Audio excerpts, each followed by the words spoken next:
Bonjour et bienvenue jeunes guerriers. Aujourd'hui nous allons faire un petit suivi de mes Campolotus Fetchenkoi. Je te montre un peu leur setup complet, comment est-ce qu'ils se présentent. Tu peux voir, ils sont dans un petit nid Hans Meso et une ADC Hans Center en acrylique. Maintenant nous allons plonger un petit peu au cœur du nid. Comme tu peux voir, la colonie s'est super bien développée. Franchement, cette année a été un peu plus explosive que l'année passée, même si ça reste très long le développement des Fetchenkoi. Je commence à avoir des gros médias ou des petits majors, je sais pas trop dire encore.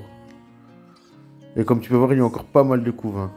Ici, je viens de réhumidifier le nid, hop, elles se sont toutes collées à l'humidité. On va les regarder d'un peu plus près. Elles sont vraiment super, moi c'est une de mes fourmis préférées.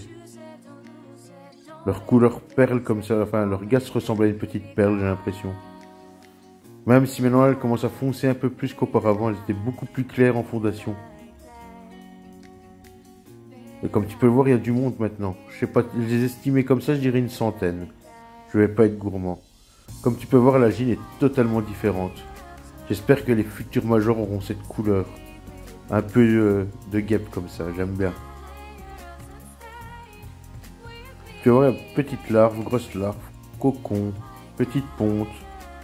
Tout va bien pour elle. On va bientôt faire des gros plans sur la gine. Regarde. Elle est calme, mais d'un calme, c'est aberrant comment elle peut rester calme. Franchement, je la conseille aux débutants si tu es pas pressé, que tu as de la patience parce que c'est très long à faire fonder, il faut être très patient et surtout pas trop la déranger. Pour le maintien, je les maintiens à 26-28. Ça se passe très bien comme ça. J'humidifie le nid tous les 3-4 jours, des fois toutes les semaines, ça ne leur pose aucun problème. Comme tu peux voir maintenant, elles ont pris un peu plus confiance qu'auparavant. Il y en a beaucoup qui squattent la DC, avec du couvain aussi. Ça, c'est la première fois qu'elles me le font. Je voulais vous le montrer. Et comme tu peux voir, elles restent fixes et assez calmes malgré que j'ai ouvert la DC, que j'ai la lumière, que je filme, etc. Franchement, elles sont petites, mais elles en valent la peine. Ici, je vous ai filmé un moment assez intéressant, c'est qu'une ouvrière est toujours de garde au niveau du tuyau. D'ailleurs, je vais couper l'image un moment parce que je suis resté un quart d'heure avant qu'elle daigne bouger de là. Elle se poste là et elle reste là. C'est assez marrant comme comportement. On dirait vraiment une gardienne pour dire s'il y a un problème, je cours à l'intérieur, je préviens tout le monde. Voilà, ça c'est un quart d'heure plus tard, ça y est, elle bouge. Franchement, c'est une espèce top pour commencer, je me redis, mais elles sont vraiment belles les Fetchenkoi. Après, on va faire un petit test, mais il n'a pas été concluant, c'est dommage, j'aurais bien voulu qu'elles le prennent. Mais elles sont déjà fort gavées, elles ont eu beaucoup de protéines il y a quelques jours. Vous voyez, je leur ai mis du liquide sucré bleu, il y en a une ou deux qui vont boire. D'ailleurs, il y en a une qui aura un comportement particulier en ayant bu. Mais sans plus, je suppose qu'elles vont recouvrir, comme de leur habitude, de cochonneries le liquide. Comme tu peux voir, celle qui a bu un peu de liquide, elle fait comme une petite danse. C'est assez marrant, on dirait qu'elle appelle ses copines pour aller boire, mais elles en veulent pas plus que ça. Comme vous pouvez voir, elles ont encore de l'ancien liquide, etc.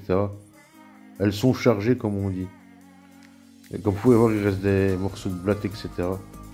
Elles mangent assez bien. Étonnamment, au début, elles boudaient un peu la protéine, elles buvaient le liquide sucré. Maintenant, elles veulent de tout le temps. Vous voyez, c'est vraiment... on goûte, mais sans plus. Alors, est-ce que le goût bleu leur plaît? Je sais pas. D'autres goûts sont déjà passés, elles l'ont bu. Mais elles ont été habituées souvent au sirop d'agave, sucre de canne, sirop d'érable. Tous mes mélanges que je fais moi-même au préalable. Maintenant, j'essaie de les réadapter un petit peu avec du liquide de chez Joliante. Elles aiment bien le liquide de ces Hanches HQ aussi. Ils sont pas trop difficiles pour manger. Alors, un morceau de raisin aussi, ça elles adorent. Je vous dis à bientôt les amis, pour plus d'aventures.